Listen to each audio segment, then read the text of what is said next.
limit yourself. Many people limit themselves to what they think they can do. It is time for you to think beyond that. Sometimes the inspiration you need to achieve your dreams can be found in a few simple words of wisdom. We today bring to you those words of wisdom thanks to our very special guest joining in.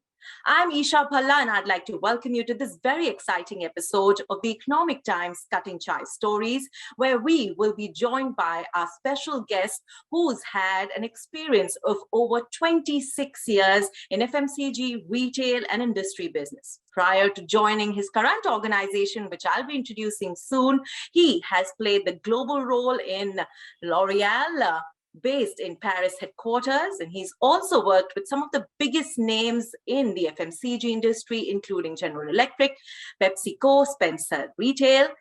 His expertise and knowledge of the advertising, sales, and marketing field has made him an acknowledged thought leader in the industry.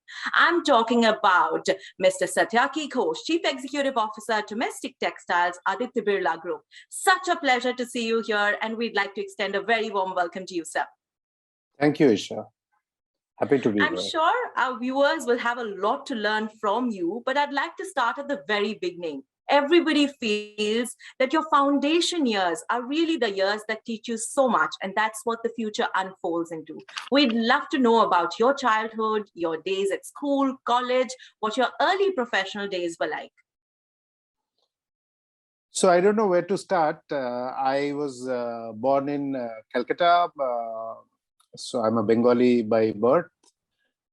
Father had a transferable job in the government, and my mother was a lawyer.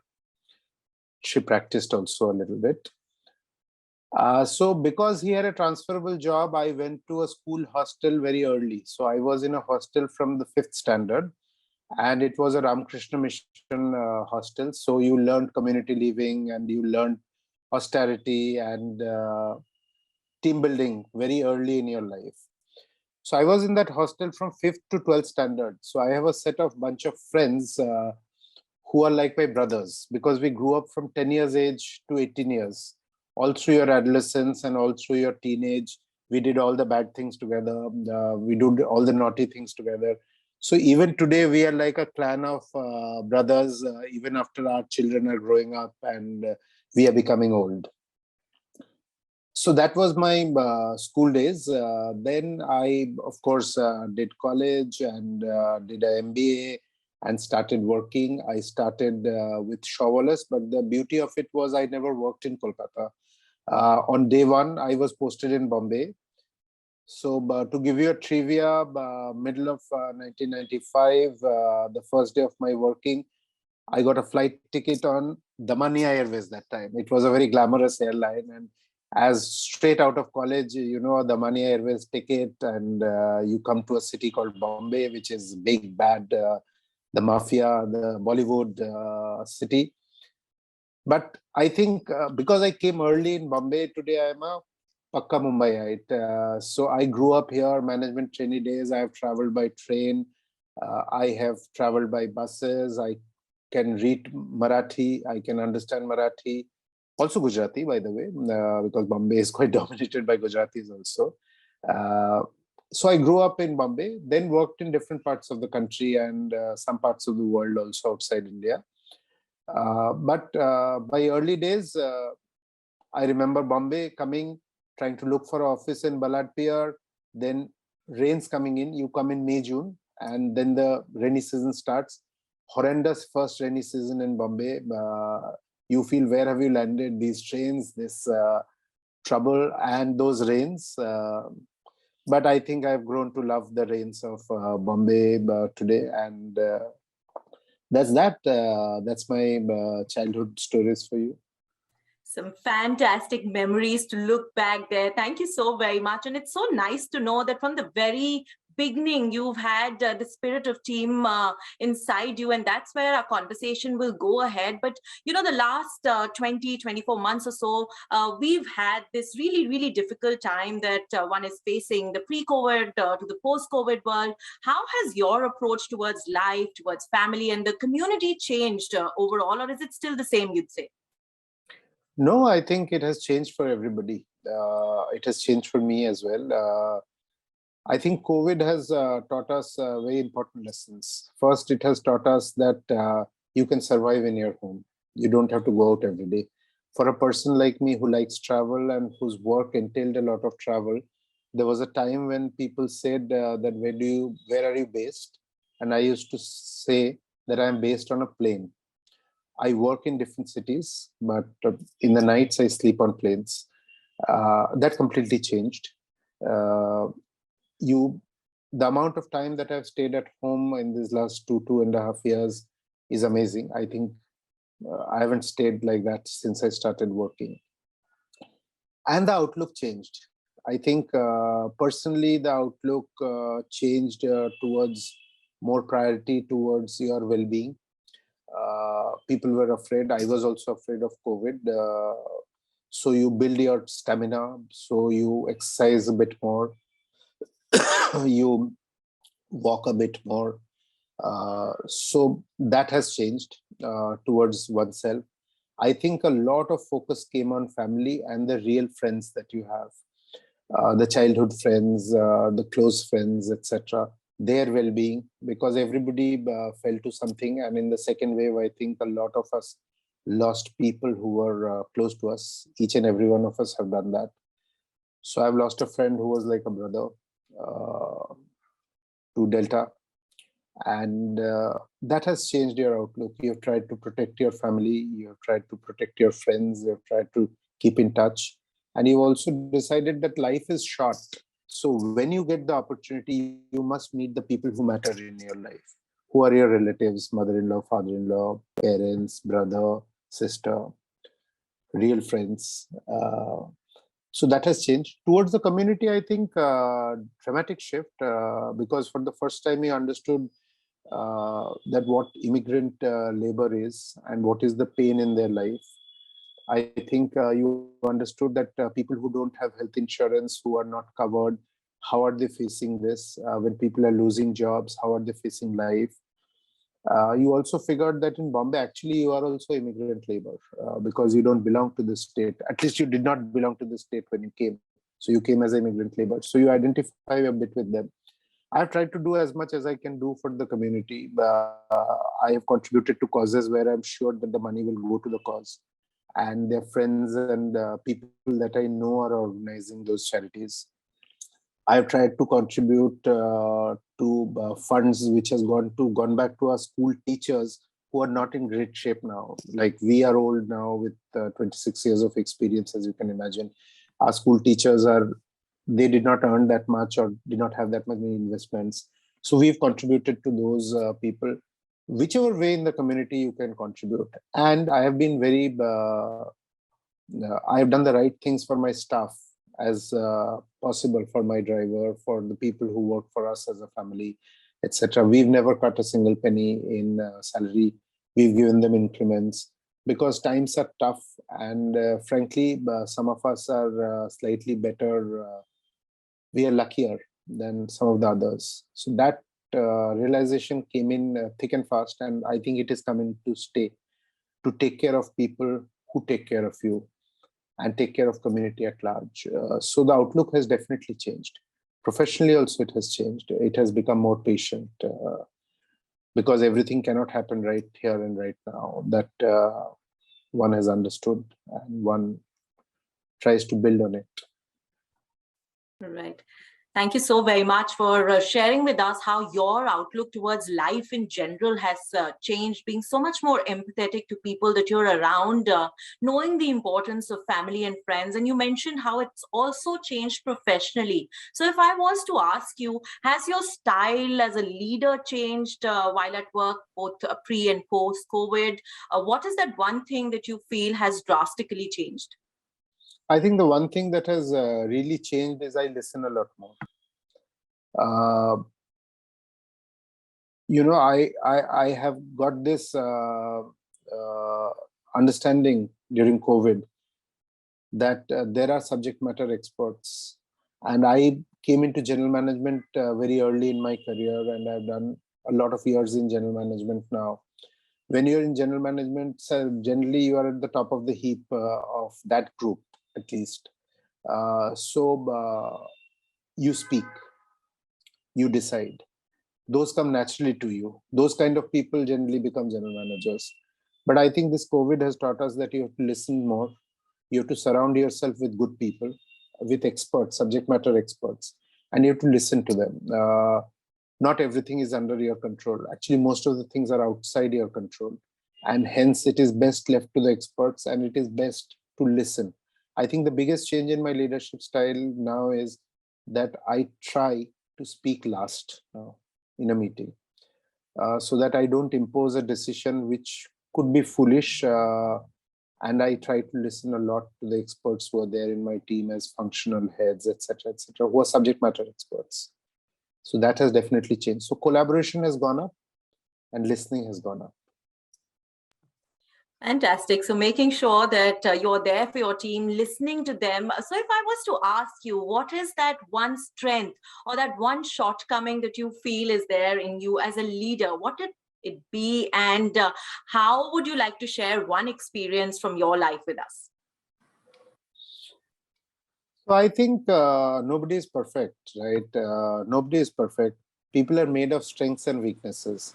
So my philosophy all throughout my life has been that you operate from your area of strength. You keep working on your weakness, but you are who you are because of the strengths that you have.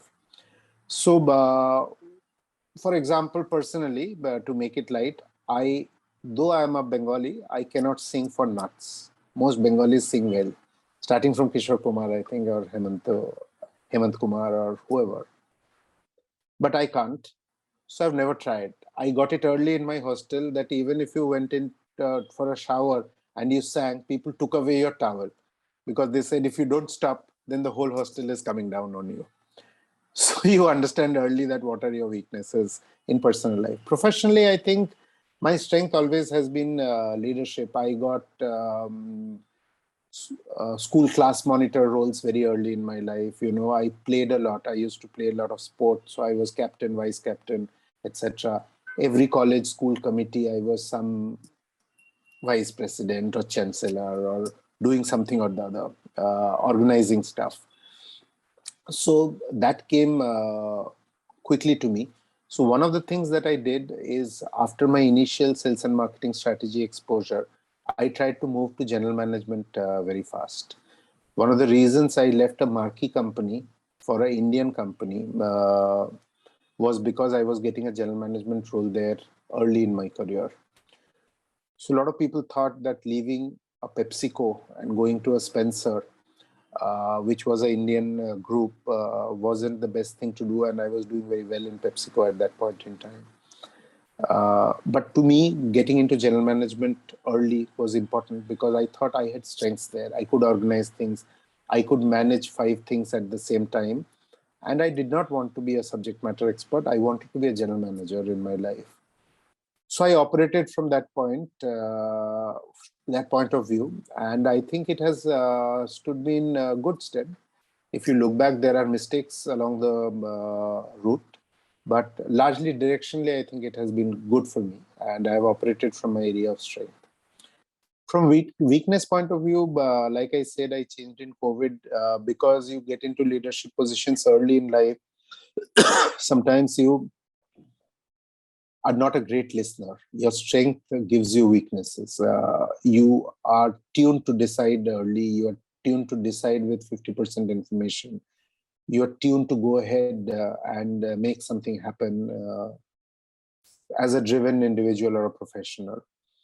But over a period of time, you understand that listening is a great skill, and stepping back is important. So I think as I matured in my journey in general management, that's something that I've continuously worked on. If you share it with a lot of people, then you should know that a lot of CEOs go through coaching sessions. I have gone through with executive coaches, etc., and worked on my weaknesses. And I have always tried to cover them up. But you never become you by working from your weakness spot. You have to operate from your strength spot, and you have to keep working on your weakness. So that's my single line message to people. I think it's not often that you come across leaders who will accept on those weaknesses and work on them. So I'd also like to know from you, how do you balance planning for the future of your team while being present for your employees?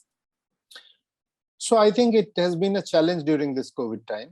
Uh, People expect next year budgets, annual operating plans to be better. Your your management expects that. Your team doesn't know what is happening on the ground today.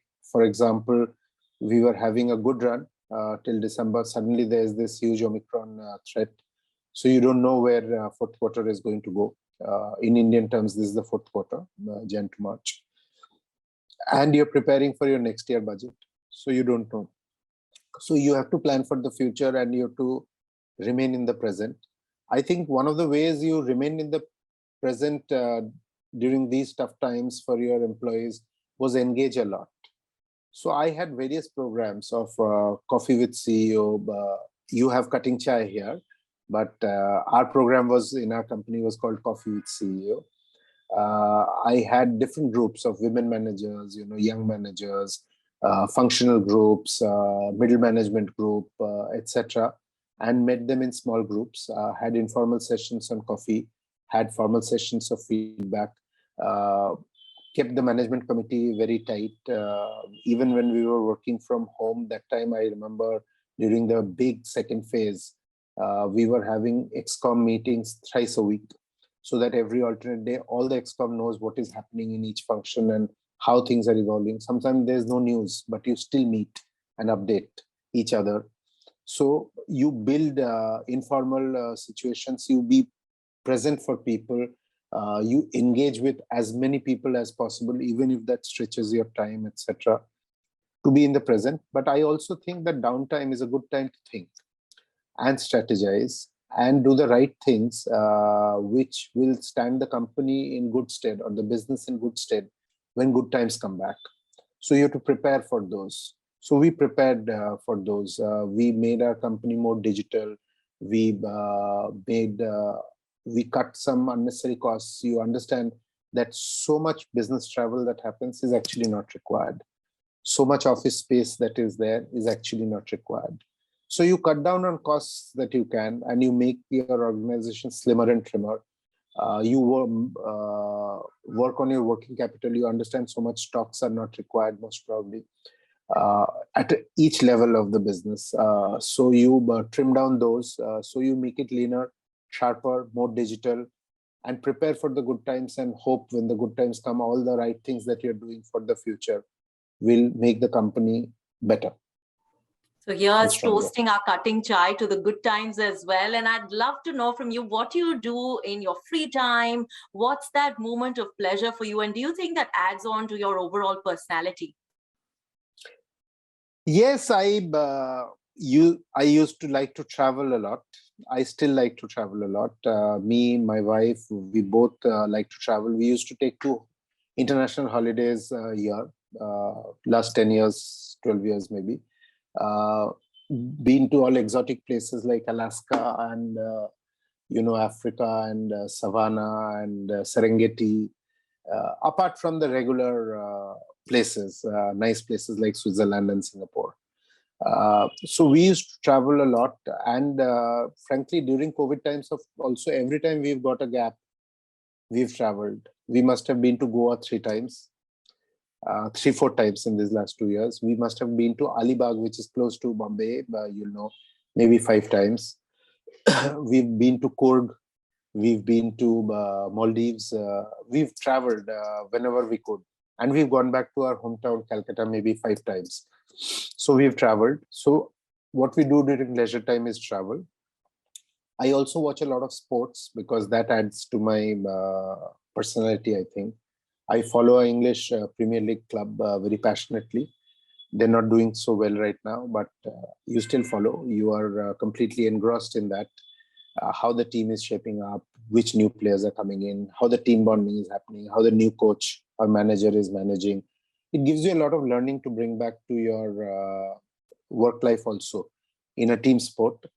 But you also follow individual sports where you see dedication and the willingness to win and the willingness to compete helps you overall.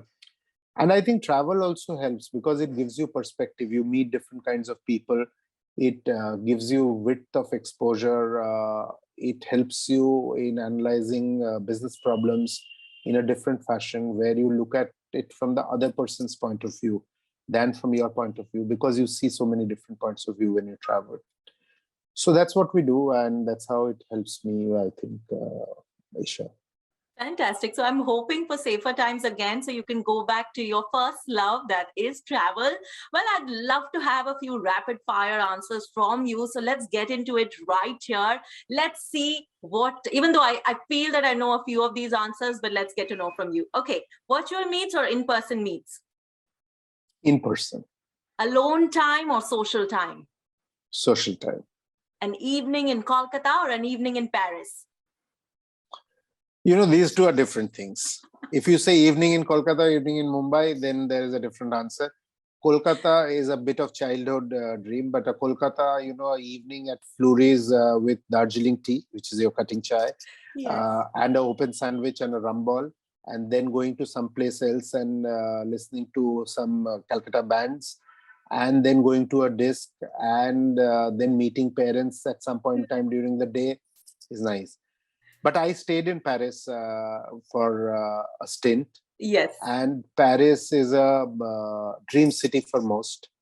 I think even after visiting Paris 30 times and staying there for some time, it doesn't cease to amaze you. It's an amazing city. Yeah.